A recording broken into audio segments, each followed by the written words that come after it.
Bonjour et bienvenue au webinaire sur stratégie d'auto-soin pour surmonter le stress. Ce webinaire a été développé par les programmes bilingues de l'Ontario c'est chez moi et étudiants internationaux se connectent en collaboration avec les services de santé familiale et mentale de Costi. Je m'appelle Nawara et je vais vous guider à travers cette présentation aujourd'hui.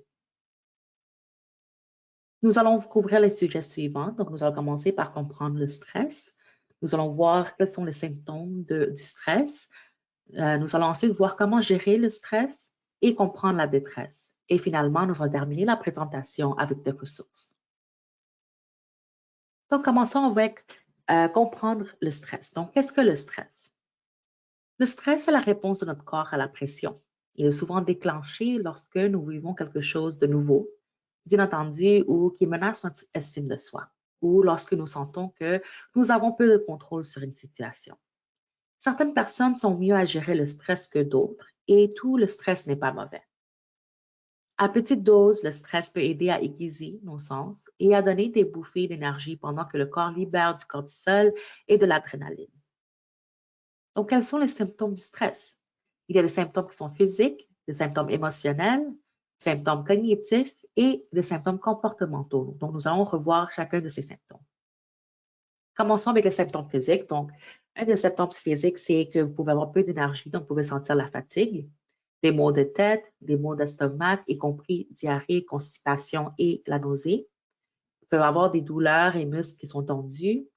Vous pouvez sentir des serrements et des douleurs à la poitrine, palpitations cardiaques ou accélération du rythme cardiaque. Vous pouvez aussi avoir des troubles du sommeil. Autres symptômes sont des rhumes et infections fréquentes, perte de désir sexuel ou de capacité, la nervosité et tremblement, donc bourdonnement d'oreilles, mains et pieds froids ou moites. Vous pouvez avoir la bouche sèche et difficulté à avaler. Vous pouvez aussi sentir comme votre mâchoire est serrée, crispée. Vous pouvez faire des grincements de dents. Les symptômes émotionnels, c'est que vous pouvez devenir facilement agité, frustré, de mauvaise humeur. Vous pouvez vous sentir dépassé comme si vous perdiez le contrôle ou que vous deviez reprendre le contrôle, avoir de la difficulté à vous détendre et à apaiser votre esprit, se sentir mal dans sa peau. Donc, vous avez une faible estime de soi, seul, sans valeur et déprimé, et vous tentez à éviter les autres. Voici les symptômes qui sont cognitifs. Donc, vous pouvez avoir une inquiétude qui est constante, oubli et désorganisation, incapacité à se concentrer à vos tâches. Vous pouvez avoir un jugement pauvre, être pessimiste ou ne voir que le côté négatif des choses. Et finalement, les symptômes comportementaux, comme changement d'appétit, ne pas manger ou trop manger, procrastination et éviter les responsabilités, consommation accrue d'alcool, de drogue ou de cigarettes, présenter des comportements plus nerveux, tels que se ronger les ongles, bouger trop, etc., vous continuez à marcher, vous taper vos pieds, etc. Donc, comment vous pouvez faire pour gérer le stress?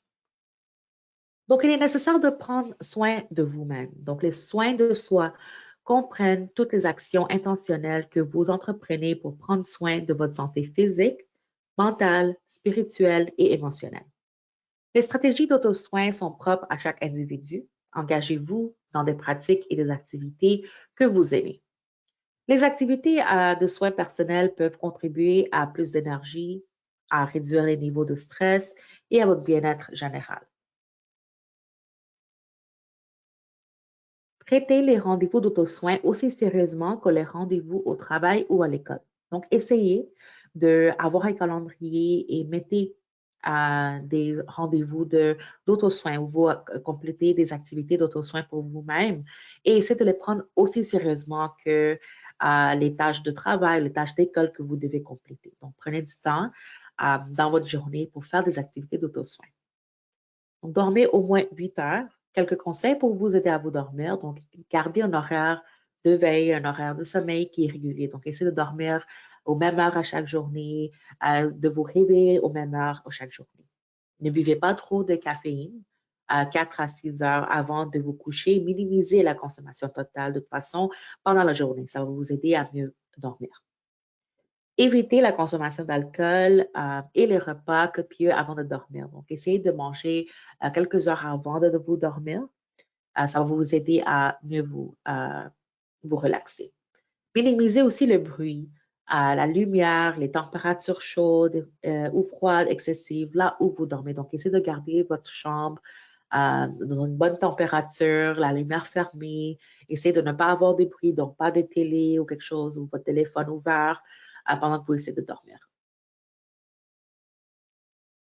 Mangez à l'heure, ne manquez pas les repas. Mangez une alimentation équilibrée. Résistez à la malbouffe. Évitez le sucre raffiné et la farine. Optez pour des édulcorants naturels et des grains entiers. Faites attention à l'alimentation émotionnelle. La nourriture est un type de soin personnel que les gens négligent souvent. Les gens sont souvent si occupés qu'ils n'ont pas le temps de manger régulièrement ou qu'ils substituent la restauration rapide aux repas réguliers. Il n'est pas toujours raisonnable de s'attendre à ce que les gens reçoivent 3 repas carrés par jour, plus de collations, mais tout le monde doit s'assurer d'avoir une alimentation adéquate. Prenez le temps d'au moins 30 minutes d'exercice 5 fois par semaine. Donc, essayez de faire des activités physiques régulièrement. L'exercice, même s'il ne s'agit que d'une courte promenade dans le quartier ou de faire une danse dans votre chambre, peut aider à combattre les sentiments de tristesse ou de dépression et à prévenir les problèmes de santé chronique. Ayez une liste de gratitude et comptez vos bénédictions. Transformez vos pensées négatives en des pensées de gratitude. Donc, essayez de trouver les aspects positifs dans votre vie. Concentrez-vous sur les choses qui fonctionnent bien dans votre vie à la place des choses qui fonctionnent négativement.